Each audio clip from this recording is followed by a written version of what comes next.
30 বছর আগের হতে পারে, 10 বছর আগের হতে পারে, কোনো সামাজিক প্রকল্প আমরা বন্ধ করছি না।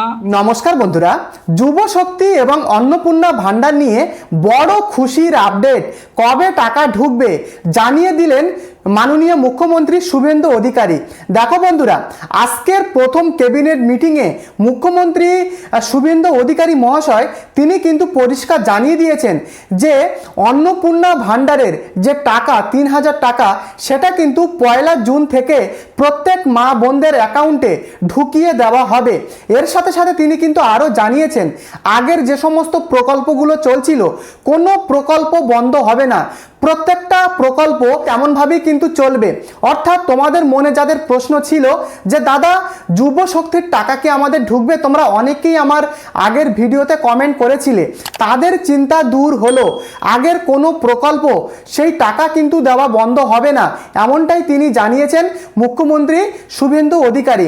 যুব শক্তির টাকাও ঢোকানো হবে এবং 1 জুন যে অন্নপূর্ণা ভান্ডারে 3000 টাকা করে ঢুকবে। তোমরা অনেকেই আমাকে প্রশ্ন করেছিলে যে এবারে যখন বিজেপি সরকার নতুনভাবে এই টাকাটা দিচ্ছে তাহলে কি আবার নতুন করে আমাদের সম্পূর্ণ ফর্ম ফিল আপটা কি করতে হবে? দেখো, প্রথমে বলে রাখি আজকের কত তারিখ। আজকে কিন্তু 11ই মে এবং টাকাটা কবে দেবে বলেছে 1 জুন। তাহলে হাতে কিন্তু আর 25 দিন মতো কিন্তু এরকম একটা টাইম রয়েছে, 20 থেকে 25 দিন মতো টাইম কিন্তু রয়েছে।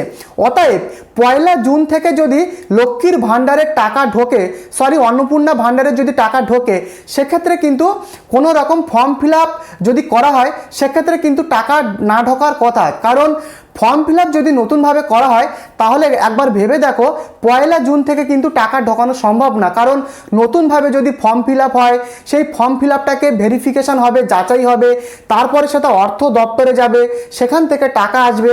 এই যে প্রসেস, এই প্রসেসটা সম্পূর্ণ হতে কিন্তু অনেকটা টাইম লাগবে। যদি 1 জুন থেকে টাকাটা ঢোকে, যেমনটা জানিয়েছেন মুখ্যমন্ত্রী শুভেন্দু অধিকারী মহাশয়, যদি 1 জুন থেকে টাকা ঢোকে তাহলে কিন্তু ফর্ম ফিল আপ হবে না, এটাই কিন্তু আমার যেটা মনে হয়। এবং যুব শক্তির টাকা, দেখো আগে যারা যুব সাথীর প্রথম কিস্তি এবং দ্বিতীয় কিস্তির তোমরা টাকা পেয়েছো তাদের ক্ষেত্রেও কিন্তু এবারে এই যুব সাথীর পরিবর্তে যুব শক্তি আনা হচ্ছে। এখানে 3000 টাকা ডবল কিন্তু ঢোকানো হবে প্রত্যেকটা বেকার যুবক যুবতীদের ব্যাংক অ্যাকাউন্টে। তবে এখনো পর্যন্ত মুখ্যমন্ত্রী শুভেন্দু অধিকারী মহাশয় তিনি কিন্তু এক্সাক্ট বলেননি যে যুব শক্তির টাকা কত তারিখে ঢুকবে, শুধু অন্নপূর্ণা ভান্ডারের টাকাটাই কিন্তু তিনি বলেছেন।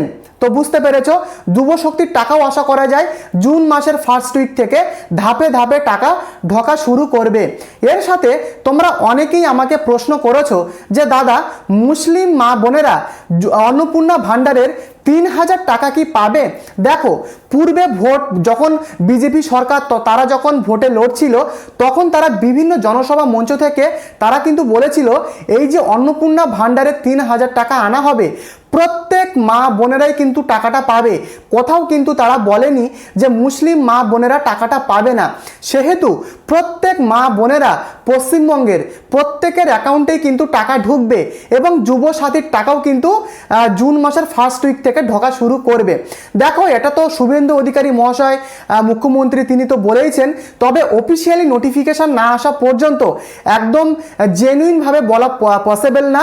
আগে গ্যাজেট নোটিফিকেশান বেরোবে, অফিসিয়ালিভাবে নোটিফিকেশানটা সামনে আসবে, তারপরেই কিন্তু পুরো তোমরা 100% শিওর হতে পারবে। আশা করি পুরো ব্যাপারটা বুঝতে পেরেছো। তো আজকের প্রথম ক্যাবিনেট মিটিংয়ে মুখ্যমন্ত্রী শুভেন্দু অধিকারী মহাশয় তিনি কিন্তু এগুলো আপডেট দিয়েছেন। তো আশা করি ভিডিওটি তোমাদের ভালো লেগেছে। যদি তোমাদের ভিডিওটি ভালো লাগে প্রত্যেকে চ্যানেলটিকে একটি সাবস্ক্রাইব করে ভিডিওটিকে লাইক করে দিও। দেখা হচ্ছে পরবর্তী আপডেটে। ধন্যবাদ।